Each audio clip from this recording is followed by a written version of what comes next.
একটা সময় ছিল যখন মানুষ মাটি এবং বাঁশ কঞ্চি দিয়ে বাড়ি তৈরি করত। তারপর আসে চুন সুরকির ঘর। এখনো পর্যন্ত যদি ভালো করে দেখেন তবে বিভিন্ন গ্রামে এবং শহরে পুরনো অনেক বাড়ি আছে যেগুলো চুন সুরকি দিয়ে তৈরি করা হয়েছিল। কিন্তু বর্তমান সময়ে সিমেন্ট ছাড়া বাড়ি বানানোর কথা কেউ ভাবতেই পারে না। এখন আপনি যে বাড়িতে কিংবা দোকানে কিংবা যে বিল্ডিং এ বসে এই ভিডিওটা দেখছেন সেটাও সিমেন্ট দিয়েই তৈরি। তবে কখনো আপনার মনের মধ্যে এই প্রশ্নটা এসছে যে ম্যাটেরিয়ালটা আমাদের সবার বাড়িকে মজবুত বানাচ্ছে, বড় বড় ড্যাম এবং ব্রিজকে মজবুতভাবে দাঁড় করিয়ে রেখেছে, সেই ম্যাটেরিয়ালটা অর্থাৎ সিমেন্ট আসলে তৈরি কিভাবে হয়? আর এর মধ্যে এমন কি মেলানো থাকে যে দেয়াল এত মজবুত হয়ে যায়? বছরের পর বছর শীত গ্রীষ্ম সবকিছু সহ্য করেও এই সিমেন্ট আমাদের বাড়িকে রক্ষা করে যায়। একবার ভাবুন, যদি এই সিমেন্ট না থাকতো তাহলে কত সমস্যা আমরা সমাধান করতে পারতাম না। তাহলে চলুন আজকে ভিডিওতে আমরা জানার চেষ্টা করি এই সিমেন্ট কিভাবে তৈরি হয়, কি কি ম্যাটেরিয়াল থাকে এই সিমেন্টের মধ্যে।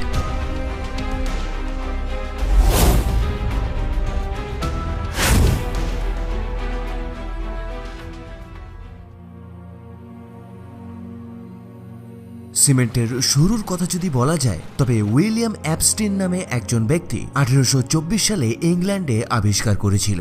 আসলে ইংল্যান্ডে পোর্টল্যান্ড বলে একটা জায়গা আছে যেখানে একটা পাহাড় আছে যার রংটাও অনেকটা সিমেন্টের মতোই। এই কারণেই নর্মাল সিমেন্টকে পোর্টল্যান্ড সিমেন্টও বলা হয়ে থাকে।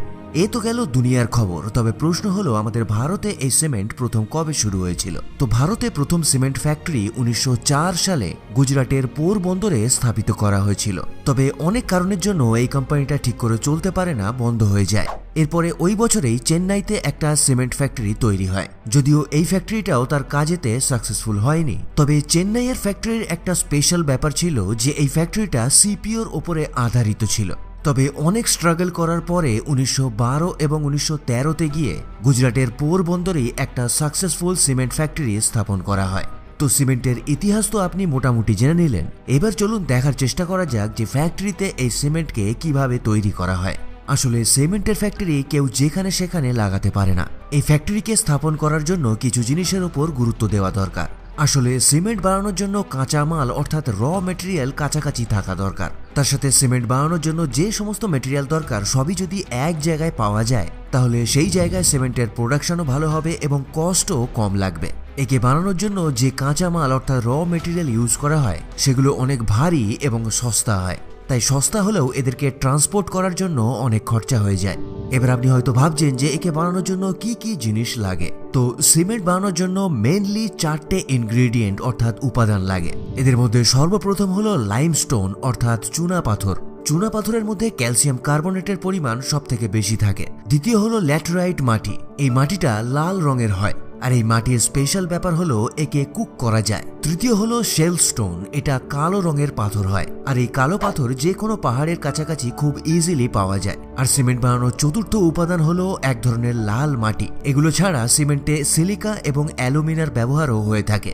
সিমেন্টের উৎপাদনে কোলেরও প্রয়োজন হয়। 1 টন সিমেন্ট তৈরি করতে মোটামুটি 250 গ্রামের মতো কোলের দরকার পড়ে। এই কারণে সিমেন্ট ফ্যাক্টরি সেই সমস্ত জায়গাতেই তৈরি করতে হয় যেখানে প্রথমত সিমেন্টের ডিমান্ড খুব বেশি থাকবে এবং দ্বিতীয়ত চুনা পাথর অর্থাৎ লাইমস্টোন খুব ইজিলি পাওয়া যাবে।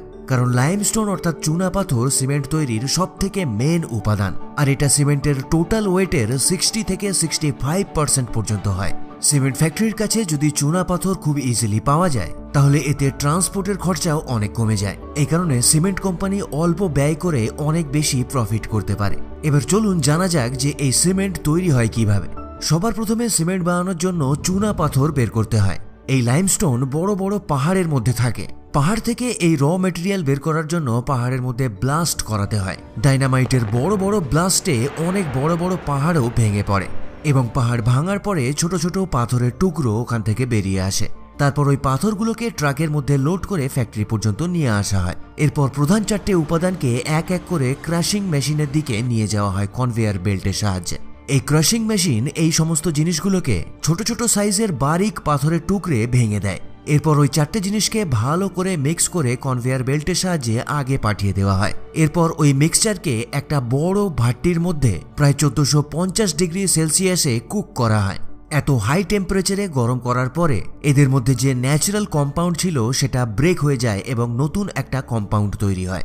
ভাটি থেকে এটা খুব ছোট ছোট টুকরের আকারে বাইরে বেরিয়ে আসে, যাকে সিমেন্ট ক্লিংকার বলা হয়ে থাকে।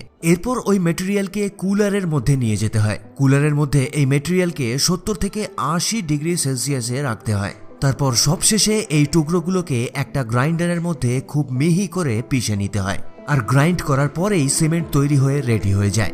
তবে এই সিমেন্টটাকে মিক্সচার করে যদি দেয়ালে লাগানো যায় তবে সেটা সম্ভব হবে না, কারণ এই সিমেন্টটা জলের মধ্যে গোলার সাথে সাথেই শক্ত হয়ে যাবে। আর যাতে এটা না হয় এই কারণে এই সিমেন্টের মধ্যে জিপসাম মেলাতে হয়, যাতে এই সিমেন্ট জলের সাথে মেশার সাথে সাথেই যেন শক্ত না হয়ে যায়। এবার যখন সিমেন্ট একেবারে তৈরি হয়ে যায় তখন সময় আসে এই সিমেন্টের প্যাকিংয়ের, কিংবা বলতে পারেন প্যাকেজিংয়ের। তো সিমেন্টের প্যাকেজিংয়ের কাজ মেনলি মেশিনের মাধ্যমেই হয়ে থাকে। এর জন্য সিমেন্টের প্যাকেটগুলোকে মেশিনের মধ্যে ফিট করে দেওয়া হয় এবং মেশিনই ওই প্যাকেটগুলোর মধ্যে সঠিক মেজারমেন্ট করে সিমেন্ট ভরে দেয় এবং সিলও করে দেয়। তবে এরকমও নয় যে সিমেন্ট একই ধরনের হয়। কোয়ালিটির হিসেবে সিমেন্টকে 3 ভাগে ভাগ করা হয়েছে। এগুলো হলো গ্রেড 33, গ্রেড 43 এবং গ্রেড 53। সিমেন্ট তৈরি করার 28 দিন বা 1 মাস পরে এই সিমেন্টের টেস্টিং হয়, আর এই টেস্টিং এর রেজাল্ট অনুযায়ী এই সিমেন্টের কোয়ালিটিকেও নির্ধারিত করা হয়। তবে এগুলো ছাড়াও সিমেন্ট অনেক ধরনের হয়ে থাকে, যেমন rapid hardening cement, low heat cement, high alumina cement, white cement এবং কালারফুল সিমেন্ট। এবার চলুন জানা যাক যে ইন্ডিয়াতে কতটা সিমেন্ট তৈরি হয়। 1947 সাল পর্যন্ত ভারতে সিমেন্টের টোটাল 8টা ফ্যাক্টরি ছিল, যাদের প্রোডাকশন ক্যাপাসিটি মোটামুটি 21 লাখ টনের মতো হতো। কিন্তু স্বাধীন হওয়ার পরে সিমেন্ট ইন্ডাস্ট্রি খুব দ্রুত গতিতে বৃদ্ধি পায়, কারণ স্বাধীনতার পর আমাদের দেশে বিভিন্ন জায়গায় ইনফ্রাস্ট্রাকচারের কাজ খুব দ্রুত গতিতে শুরু হয়ে গিয়েছিল। বিভিন্ন জায়গায় ড্যাম তৈরি হচ্ছিল, ব্রিজ তৈরি হচ্ছিল, বড় বড় সরকারি অফিস তৈরি হচ্ছিল। এই কারণে সিমেন্টের ডিমান্ডও খুব দ্রুত গতিতে বেড়ে যায়। বর্তমানে সারা পৃথিবীর টোটাল সিমেন্ট প্রোডাকশনের 8% ভারতেই তৈরি হয়। আর চায়নার পরে ভারত পৃথিবীর দ্বিতীয় সবথেকে বড় সিমেন্ট প্রডিউসিং কান্ট্রি। ভারত থেকে ইউএসএ, বাংলাদেশ, শ্রীলঙ্কা, নেপাল এবং ভুটানে সিমেন্ট এক্সপোর্ট হয়। এমনকি 2020 সালে শ্রীলঙ্কা ভারত থেকে প্রায় 1.8 মিলিয়ন টন সিমেন্ট কিনেছিল। এবার যদি ভারতের রাজ্যের কথা বলা যায় তবে অন্ধ্রপ্রদেশে সবথেকে বেশি সিমেন্ট তৈরি হয়। দ্বিতীয় স্থানে রাজস্থান এবং তৃতীয় স্থানে কর্ণাটক আছে। তবে ভারতের টোটাল সিমেন্ট প্রোডাকশনের 98% প্রাইভেট কোম্পানি করে থাকে। আর মোটামুটি 20টা এমন বড় কোম্পানি আছে যারা এই টোটাল পার্সেন্টেজের প্রায় 70% উৎপাদন করে থাকে। এদের মধ্যে অন্যতম হলো UltraTech cement, Ambuja cement, Birla cement, JK cement, Binani cement এবং এসিসি সিমেন্ট। আর এদের অ্যাডভার্টাইজমেন্টও আপনি হয়তো টিভিতে অনেক সময় দেখে থাকতে পারেন। टूटेगी कैसे? अंबुजा सीमेंट से जो बनी है। তবে সিমেন্ট ইন্ডাস্ট্রিরও কিছু ছোট ছোট প্রবলেম আছে। এই ইন্ডাস্ট্রিতে প্রচুর পরিমাণে ক্যাপিটাল ইনভেস্টমেন্টের প্রয়োজন হয়, কিন্তু সেই হিসাবে প্রফিট আসে না। এই কারণে বড় বড় ইনভেস্টর এবং বিজনেসম্যান অন্য ইন্ডাস্ট্রি থেকে সিমেন্ট ইন্ডাস্ট্রিতে কম ইনভেস্ট করে থাকে। আরও একটা ব্যাপার হলো এই ইন্ডাস্ট্রিতে প্রচুর পরিমাণে এনার্জির দরকার পড়ে, তাই যে সমস্ত রাজ্যে পর্যাপ্ত পরিমাণে এনার্জি পাওয়া যায় না সেখানে এই ইন্ডাস্ট্রি প্রচণ্ড পরিমাণে প্রবলেমের মধ্যে পড়ে। আরেকটা ব্যাপার হলো সিমেন্ট ইন্ডাস্ট্রি এয়ার পলিউশনে অনেক বড় ভূমিকা পালন করে। তাই একদিকে যেমন সারা পৃথিবী এনভায়রনমেন্টকে নিয়ে অ্যালার্ট হচ্ছে, তাই গ্রিন হাউস গ্যাসকে কম করাটাও এই ইন্ডাস্ট্রির কাছে একটা বড় সমস্যা হয়ে দাঁড়িয়েছে। তো সবশেষে একটা ইম্পর্টেন্ট কথা, আপনি যখন একটা বাড়ি তৈরি করবেন তখন আপনি নিশ্চয়ই চাইবেন যে ভালো কোয়ালিটির জিনিস বাড়িতে ইউজ করতে, কিন্তু অনেক সময় বাজারে কম দামেতে নকল সিমেন্টও বিক্রি হয়ে যায়। তো সেই দিক থেকে একটু সাবধান থাকবেন। তাই যে কোনো কনস্ট্রাকশন কাজ শুরু করার আগে আসল এবং নকল সিমেন্টের মধ্যে পার্থক্য করাটাও জেনে নিতে হবে। আসল সিমেন্ট চেনার একটা পদ্ধতি আমি আপনাদের বলে দিতে পারি। যে কোনো ওয়েদারেতেই আপনি যখন আসল সিমেন্টের মধ্যে হাত দেবেন তখন সেটা সবসময় ঠান্ডা থাকবে। যদি সিমেন্টের মধ্যে হাত দিয়ে আপনার গরম অনুভব হয় তবে ভেবে নেবেন ওর মধ্যে কোনো না কোনো ভেজাল আছে।